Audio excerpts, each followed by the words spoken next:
सप्तशृंगी निवासिनी मातेसमोर आजपासून शारदीय नवरात्र उत्सवाची सुरुवात झाली असून आज पहिली माळ मोठ्या भक्तिभावाने साजरी करण्यात आली आहे। पहाटे 4 वाजल्यापासूनच हजारो भाविकांनी गडावर दाखल होत माता सप्तशृंगीचे दर्शन घेतले।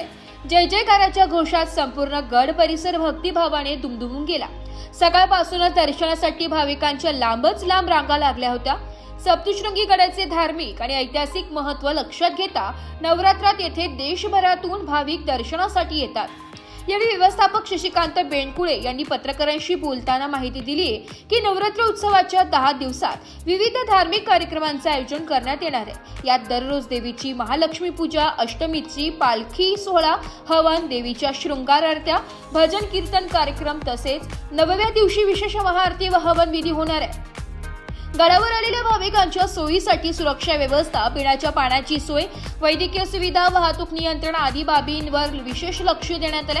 ट्रस्टी मंडळ आणि प्रशासनाच्या सहकार्याने भाविकांना कोणतीही गैरसोय होऊ नये यासाठी प्रयत्नशील राहणार असल्याचं व्यवस्थापकांनी सांगितले। नवरात्राच्या प्रारंभी झालेल्या भक्तांच्या प्रचंड गर्दीमुळे गड परिसरात उत्साहाचे वातावरण निर्माण झाले। पुढील 9 दिवस माता सप्तशृंगीच्या दर्शनासाठी भाविकांची लाखो संख्येने गर्दी होण्याची अपेक्षा आहे। नमस्कार, नाशिक लोकशाही न्यूज मध्ये सर्व प्रेक्षकांचे स्वागत। आता आपण सध्या वणीमध्ये आहोत। सप्तशृंगी निवासिनी मातेच्या गडाच्या पायथ्याशी आहोत। आज शारदीय नवरात्री उत्सवाचा प्रारंभ झालाय आणि आज ही पहिली माळ आहे आणि हजारो भाविक सकाळपासूनच येथे मोठ्या संख्येने उपस्थित झाले आहेत। आपल्या सोबत आहेत व्यवस्थापक शशिकांत बेनकुळे। आपण त्यांच्याकडूनच याविषयी अधिक माहिती जाणून घेऊया। आज गर्दीचा दिवस आहे आणि ज्योती इतके आले आहे तो भयानक ज्योती आला आहे। मला नांदूरून सप्तशृंगी गडावर येताना 2 तास लागले आणि इतकी गर्दी वाढणार आहे। सप्तमी, अष्टमी, नवमी आणि दशमी आणि पायऱ्यांचा व्यास कमी झालेला आहे। वेळोवेळी मी माहितीचा अधिकार दिलेला आहे पण ते पायऱ्या मोठं करत नाही आणि चंगराचंगरीमध्ये सप्तमी, अष्टमी आणि नवमी काही घटना घडली त्याला जबाबदार कोण? आणि पोलीस प्रशासन हे खूप चांगलं आहे पण ते काय देव नाही आहे।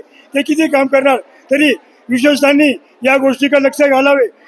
जर चंगराचंगरीमध्ये काही घटना घडल्या त्याला विश्वासात जबाबदार राहतील।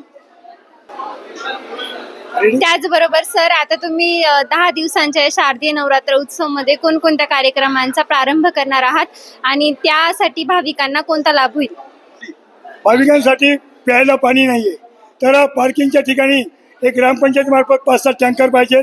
ट्रस्टचे 3 टँकर आहे ते विनामूल्य उभे आहे।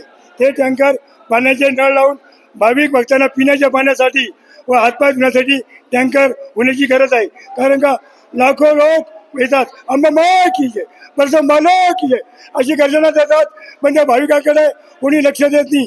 आणि बिचारा पोलीस प्रशासन काय करणार? ते पण एक मनुष्य प्राणी आहे, त्यांना पण ड्युटी आहे। आणि चौकामध्ये मोठं जिपाळ चालू केली तिथे भाविकांचं दर्शन कसं घ्यायचं? आणि मंदिरामध्ये 5 पादुका पाहिजे म्हणजे भाविकांना स्मरण करता येईल, भाविकांना त्यांच्या प्रपंचाचं दुःख सुख सांगता येईल आणि भाविकला ओळखतात। दर्शन केलं भाविका आरोपी नाहीये, हा अंबाबाई जय अशा शिवगर्जातून दर्शन करतो। आणि भाविकांना VIP पास बंद झाला पाहिजे। प्रत्येक भाविक राहतो तो जिजागर चालू केला बरेच बंद झाला पाहिजे। भाविक आंदोलन केल्याशिवाय राहणार नाही। अष्टमीला देवीचे प्रत्येक ठिकाणी पाचा बदलतात, दसऱ्याला मोठा होम हवन होतो आणि 10व्या दिवशी देवीचा बोकड कापून पहिल्या पारीला बसवलेला नैवेद्य चढवतात। देवीला तो नैवेद्य चालत नाही, देवीला पूर्णाचा नैवेद्य जातो, वरती होम चालतो। संपूर्ण शहादा, प्रकाशा, तळोदा, अस्लोद, इंदोर, उत्तर महाराष्ट्र, दक्षिण महाराष्ट्र पुऱ्या भारतातून कावडी येतात। त्या कावडीचं पाणी रात्री 9 वाजेला गंगाळमध्ये एकत्र करतात आणि रात्री देवीची आंघोळ करतात। भक्तांना खूप समाधान वाटतं।